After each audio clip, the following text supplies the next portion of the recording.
신명기 21장 18절에서 21절은 현대 독자들에게 큰 충격과 의문을 안겨주는 구절입니다. 아들이 부모의 말을 순종하지 않고 방탕하며 술에 잠긴 자라는 이유로 부모의 손에 끌려나가 온 백성이 던지는 돌에 맞아 죽는다는 이야기는 그 죄목에 비해 처벌이 상상 이상으로 가혹하기 때문입니다. 과연 고대 이스라엘 공동체는 단순히 아들이 많이 먹고 마신다는 이유로 그를 사형에 처할 만큼 비정한 사회였을까요? 이 질문에 답하기 위해 우리는 단어의 문자적 의미를 넘어 고대의 식문화와 종교적 세계관이라는 더 넓은 맥락으로 들어가야 합니다. 레베카 웰튼과 같은 학자들의 연구는 고고학과 문헌 분석을 통해 이 구절에 숨겨진 본래 의미를 밝히며 우리가 성서를 얼마나 피상적으로 이해해왔는지 돌아보게 합니다. 저는 반항하는 아들의 진짜 죄가 무엇이었으며 그 의미가 어떻게 변질되었고 이 과정이 현대 그리스도인들에게 어떤 교훈을 주는지 심도 있게 탐구하고자 합니다. 고대 이스라엘의 식문화, 부족함 속의 질서와 이교적 위협. 반항하는 아들의 일탈을 이해하려면 먼저 당시의 정상적인 식문화를 알아야 합니다. 고고학적 증거에 따르면 고대 이스라엘 사람들의 삶은 풍족함과는 거리가 멀었습니다. 그들의 주식은 유제품과 곡물이었고 계절에 따라 콩류와 과일로 보충했습니다. 소, 양, 염소와 같은 가축은 고기를 얻기 위함이 아니라 밭을 가는 노동력, 젖, 털, 그리고 중요한 땔감이었던 배설물 등 평생에 걸쳐 제공하는 자원 때문에 길렀습니다. 따라서 고기는 매우 드물게 가축 무리를 효율적으로 관리해야 할 필요가 있을 때만 섭취하는 귀한 음식이었습니다. 술 역시 마찬가지였습니다.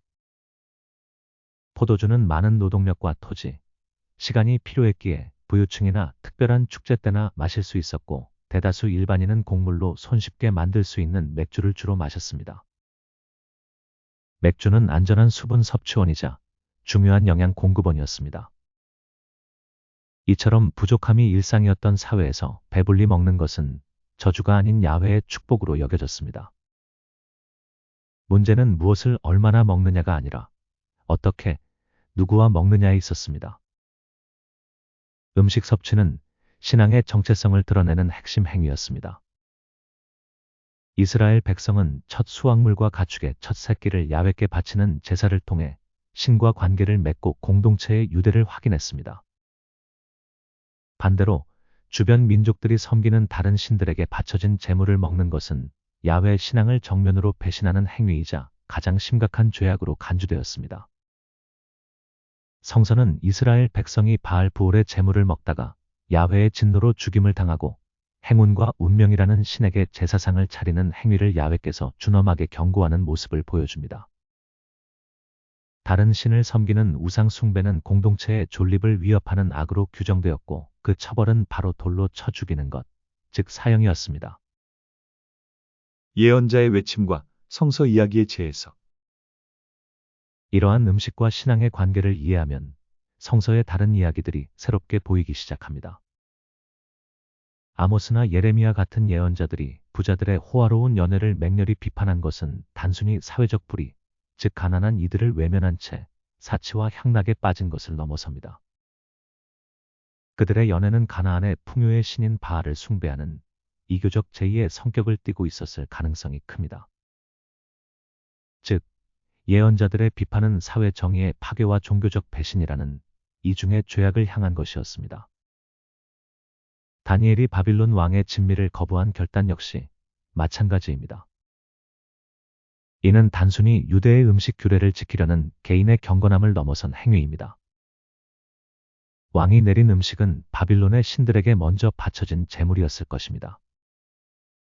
따라서 다니엘의 거부는 음식을 가리는 차원을 넘어 바빌론 제국의 신들을 거부하고 오직 야훼께만 충성을 바치겠다는 강력한 신앙 고백이자 정치적 선언이었습니다. 금송아지 사건에서 백성이 앉아서 먹고 마셨다는 기록 또한 같은 맥락입니다. 이 먹고 마시는 행위는 단순한 축하 파티가 아니라 금송아지라는 우상과 관계를 맺고 그를 신으로 인정하는 핵심적인 종교 의식이었던 것입니다. 반항하는 아들의 진짜 죄와 그 의미의 변질. 이러한 배경에서 신명기 21장에 반항하는 아들을 다시 보면 그의 죄목이 명확해집니다. 그의 부모가 아들을 고발하며 사용한 히브리어 조렐 외소베는 단순히 폭식가와 술고래를 의미하지 않습니다. 웰트는 이 단어들이 사회의 규범을 어기고 종교적으로 일탈하여 먹고 마시는 자, 즉 비정상적인 섭취자라는 의미를 담고 있다고 주장합니다. 아들은 공동체가 정한 규범을 깨고 아마도 다른 신에게 바쳐진 재물을 먹고 마심으로써 야훼 신앙 공동체를 배신한 것입니다. 그의 죄는 개인의 방탕이 아니라 공동체의 정체성을 흔드는 우상 숭배였고, 그렇기에 그에 대한 처벌 역시 우상 숭배자에게 내려지는 사형이었던 것입니다. 그렇다면 왜 이토록 중요한 종교적 의미는 사라지고 폭식과 과음이라는 개인의 도덕적 문제로만 번역되고 이해되어 왔을까요? 첫째는 원본의 사회가 내포한 종교적 맥락을 상실하였기 때문입니다. 기독교가 유대 땅을 넘어 그리스, 로마 문화권으로 확산되면서 음식과 우상 숭배의 긴밀한 연결고리는 희미해졌습니다.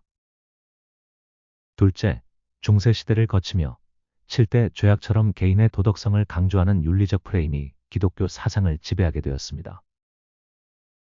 이틀 안에서 폭식은 공동체에 대한 배신이 아닌 개인의 절제 실패라는 악덕으로 규정되었고, 본문은 자연스럽게 이 틀에 맞춰 해석되었습니다. 셋째는 번역의 한계와 전통의 힘입니다. 웰튼도 지적하듯 조렐 외소베의 복합적 의미를 한두 단어로 정확히 번역하기란 불가능에 가깝습니다. 번역가들은 결국 가장 표면적인 행위인 많이 먹고 마시는 의미를 택할 수밖에 없었고, 권위 있는 초기 번역본들이 이러한 방향을 설정하자 후대 번역가들은 비판 없이 그 전통을 따랐습니다.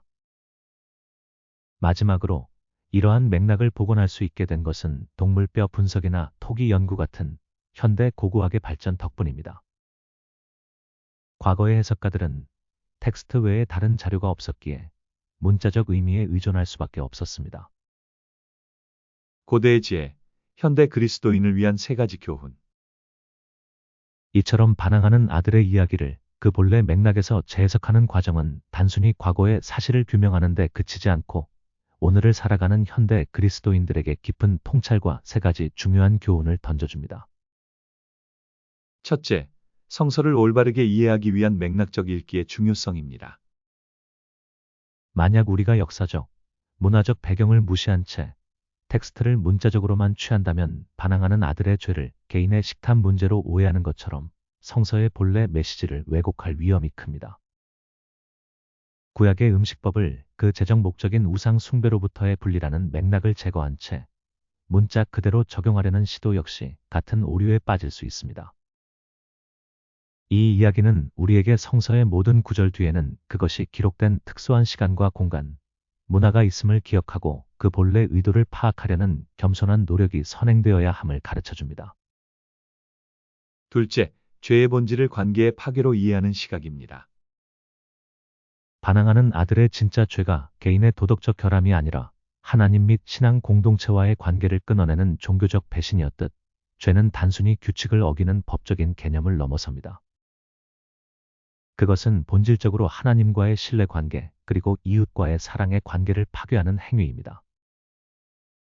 이러한 관점은 우리 신앙을 해야 할 것과 하지 말아야 할 것의 목록을 지키는 율법주의에서 벗어나게 합니다.